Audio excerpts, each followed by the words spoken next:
بما اني لسه راجع من مصر قريب، وطبعا لاحظت ارتفاع الاسعار بطريقه غير طبيعيه في مصر، احنا النهارده هنعمل تجربه جديده. النهارده احنا هنعمل مقارنه بين الحياه والاسعار في مصر وبين الحياه والمعيشه والاسعار في اوروبا، وخصوصا براغ او التشيك. وهنشوف مقارنه بالمرتبات اللي موجوده في براغ والمقارنات اللي موجوده في مصر، هل الحياه في براغ ارخص ولا الحياه في مصر. هحاول اوريكم اسعار الاكل والشرب والملابس اللي موجوده هنا في براغ، ونحاول نقارن نفس المنتجات دي بالحاجات اللي موجوده في مصر. بس في كام نقطه لازم تخلوا بالكم منها، ان متوسط المرتبات لو قلنا في مصر تقريبا 5000 جنيه، متوسط المرتبات اللي موجود في براغ حوالي 1000 يورو، يعني بنتكلم تقريبا في 35000 جنيه، وال1000 يورو دوت بيكون صافي بعد خصم الضرايب منها. ولو واحد متجوز فبنسبه كبيره جدا بيكون هو شغال ومراته شغاله، فتقريبا بيكون هو بياخد 1000 يورو على الاقل ومراته بتاخد 1000 يورو، ولو مراته مش شغاله فبنسبه كبيره جدا بيكون مرتبه اكثر من 1000 يورو. تاني برضه لازم تعرفوها ان انا وقت ما جيت هنا براغ سنه 2010 كان الجنيه بيعمل 3.5 كورونا، النهارده في 2023 الكورونا بتعمل تقريبا 1.4 او 1.5 جنيه تقريبا.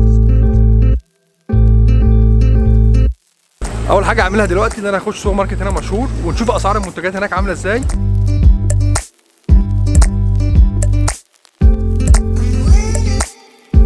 موجود دلوقتي في سوبر ماركت اسمه تيسكو، هو اسمه كده، ده زي هايبر ماركت كده فيه كل حاجه ممكن تتخيلوها. اول حاجه معانا مثلا هنا البصل، سعر كيلو البصل حوالي 30 كورونا، يعني تقريبا حوالي 45 جنيه. توم من اغلى الحاجات اللي موجوده هنا، سعر كيلو التوم 130 كورونا تقريبا، يعني حوالي 150 جنيه. ده اغلى الخضروات اللي موجوده تقريبا في التشيك هو التوم، معرفش ايه السبب يعني. الخيار هنا عندنا بيتباع بالوحده، يعني دي الخيارايه الواحده بحوالي 35 كورونا، يعني برضو بنتكلم ممكن في حدود 50 جنيه دي الخيارايه الواحده. دي الكوسه برضو احجام هنا غريبه شويه، سعر كيلو الكوسه 80 كورونا، يعني انت بقى ممكن تضرب الاسعار في 1.4 عشان تعرف السعر بالمصري. البتنجان بيتباع برضو، لا بيتباع بالكيلو 35 كورونا برضو، يعني حوالي 50 جنيه. الفلفل اللي هو الالوان دي تقريبا نص كيلو 90 كورونا، يعني اكتر من 100 جنيه تقريبا. اسوأ حاجه ممكن تاكلها في التشيك هي المانجا، ملهاش اي طعم وعباره عن حجر، وسعر المانجا الواحده 70 كورونا، حاجه ما تتاكلش خالص. الليمون ده بقى الواحده ب 10 كورونا، الجنزبيل الكيلو ب 140 كورونا تقريبا، الافوكادو الواحده ب 40 كورونا. المخبوزات في التشيك متنوعه جدا، وفي حاجات كتير قوي ممكن تختار منها. اشهرها على الاطلاق هو العيش التشيكي. العيش التشيكي اللي هو الخلبه ده بيتباع كده واحد على بعضيه، انت ممكن تاخده وتقطعه، وسعر اللوح ده او البتاع كامل حوالي 45 كورونا، يعني ممكن مثلا تقريبا حوالي 60 جنيه. انت المفروض بتاخده وبتحطه في المكنه دي وبتقطعه، ممكن بقى تاخد نص واحد، ممكن زي ما هنا مثلا دي حاجه متقطعه ممكن تاخد نص او تاخد ربع او تاخد واحد كامل زي ما انت عايز. دي برده دي كلها مخبوزات، ده برده حاجه قريبه من العيش التشيكي، برده بتاخده وتقطعه.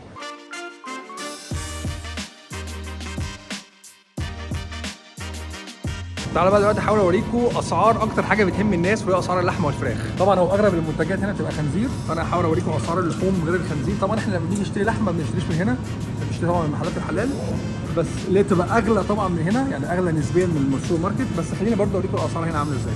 هنا معانا اللحمه، بيبيعوا كيلو اللحمه البقري الكيلو ب 229 كورونا او 230 كورونا تقريبا، يعني ممكن حوالي 300 جنيه 300 وحاجه جنيه، ده سعر الكيلو. طبعا كل ده خنزير اللي تحت مالناش دعوه بيه، ده خنزير. اللحمه المفرومه حاطين النص كيلو ب 120 والكيلو ب 240 كورونا. وهنا كمان بيبيعوا ارنب، ده ارنب، اوه لا انا ما بحبش طبعا الحاجات دي، ده ارنب كامل حاطين سعر كيلو الارنب ب 230 كورونا برضو. هنا ده قسم الفراخ، القسم ده هنا وهنا المفروض انها كلها فراخ. هنا حاطين وراك، بيبيعوا كيلو الوراك ب 100 كورونا، يعني كيلو الوراك هنا بيتباع حوالي 140 جنيه بالظبط.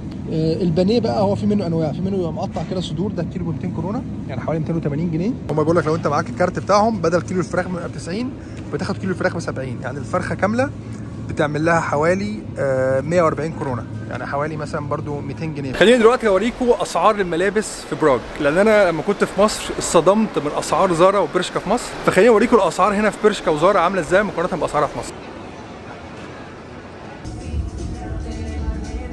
الجاكيت ده انا شفته في زارا في مصر عامل 2600 جنيه، الجاكيت ده بالظبط هنا بيبيعوه 909، يعني حوالي 1300 جنيه، يعني نص الثمن زارا اللي موجود في مصر. التيشيرتات 300 كورونا، يعني حوالي مثلا 400 جنيه تقريبا. البناطيل الجينز 800 كورونا، يعني ده ممكن يكون غالي شويه، يعني حوالي 1000 جنيه مثلا تقريبا. برضه تيشيرتات ثانيه 400 كورونا.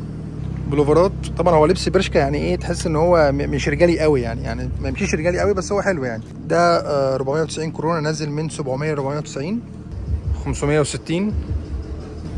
عايز اقول لكم ان انا لما كنت في مصر دخلت برشكا تقريبا كانت اقل حاجه ممكن تلاقيها كانت ب 500 جنيه، يعني اقل تيشيرت عادي جدا ب 500 جنيه، وفي حاجات كانت ب 1000 ونص و1600 و2000 و3000. الكوتشيهات ديت الكوتشيهات البيضاء 700 كورونا، والاسود 600 كورونا، الاسود ارخص. الحاجات دي في مصر تقريبا كانت عامله يعني اعتقد ضعف الثمن اللي موجود هنا. وده جاكيت حريمي يعني محدش يشتريه، بس برده خليني اقول لكم اسعاره. ده نازل من 1400 ل 980 كورونا، يعني حوالي 1300 جنيه تقريبا، 1400 جنيه حاجه كده.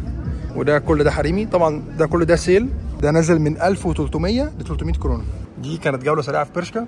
تعالوا نخش زارا نشوف اسعارها عامله ازاي. اللي ورايا ده سيفورا، ده مش هخش لان هو اسعاره غاليه في اي حاجه، يعني في اي حته اعتقد هنا، وممكن مصر يبقى اغلى من هنا. زارا برضو زيه زي برشكا، اللي هو تحس ان هو مش رجالي 100%، يعني هو في حاجات كده غريبه، بس انا يعني ايه، يعني في حاجات حلوه وفي حاجات كده بتلاقيها مقفورين فيها قوي. البلطو انتوا شايفينه ده نازل من 2600 ل 1400، يعني تقريبا نص الثمن. البلطوات دي برضو عليها سيل، نازله ل 1200 كورونا. كل الحاجات اللي عليها احمر دي عليها سيل، يعني ده 700 كورونا، ده برضو نازل من 1400. الكوتشيهات دي عامله 1300، والجزم ديت عامله برضو نفس السعر 1300. الكوتشيهات البيضه دي برضو تبقى يعني ايه، شياكه على الاخر. دي نشوف اسعارها ايه.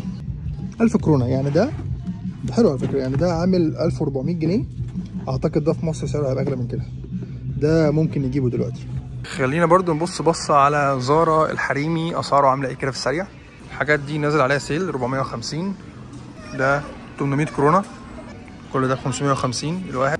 الفساتين دي عامله 550 الواحد. الناس بقى اللي بتتفرج وعارفه الاسعار في برشكا وزارا، فممكن كده حط لي كومنت على الاسعار في برشكا وزارا من وجهه نظرك، في براغ ارخص ولا في مصر. دلوقتي بالصدفه المكتب ده بتاع سفريات، كنت تطلع 8 ايام كاملين من براغ على الغردقه، فندق 5 نجوم مع طيران بكل حاجه 500 يورو. ولو تروح مثلا تتغدى في مكان عربي، فسعر وجبه الغداء هتبقى من 8 ل 10 يورو تقريبا.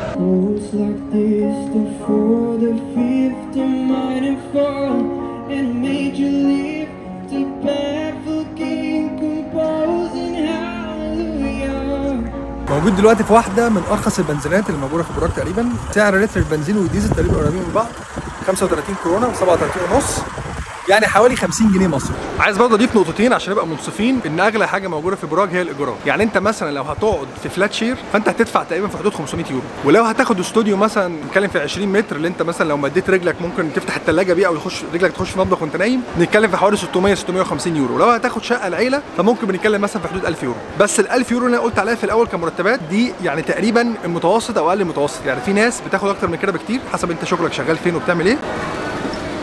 فانا عايزك كده تحط لي كومنت وتقول لي هل انت شايف المعيشه في مصر ارخص ولا المعيشه في براغ ارخص. وده كان نهايه الفيديو، ودي كانت مقارنه بين الاسعار هنا وهنا. انا مش هقول رايي، يعني انا مش هقول لكم انا شايف فين ارخص وفين اغلى. انا عايزك انت كده بناء على الاسعار اللي انا قلتها لك ومرتبات واسعار الايجارات هنا تقارنها كده بمصر، وتقول لي هل الحياه والمعيشه في مصر اغلى ولا الحياه والمعيشه في التشيك اغلى. لو حابين النوع ده من الفيديوهات تاني وحابين نعمل نوع تاني من المقارنات بين مصر والتشيك او بين مصر واي دوله تانيه، فممكن تسيب لي كومنت الحاجه اللي انت حابب تقارن بينها. وما تنساش تتابعنا على الانستجرام اللي هيظهر لك هنا او هنا، واشوفكم ان شاء الله في فلوجات جايه قريب.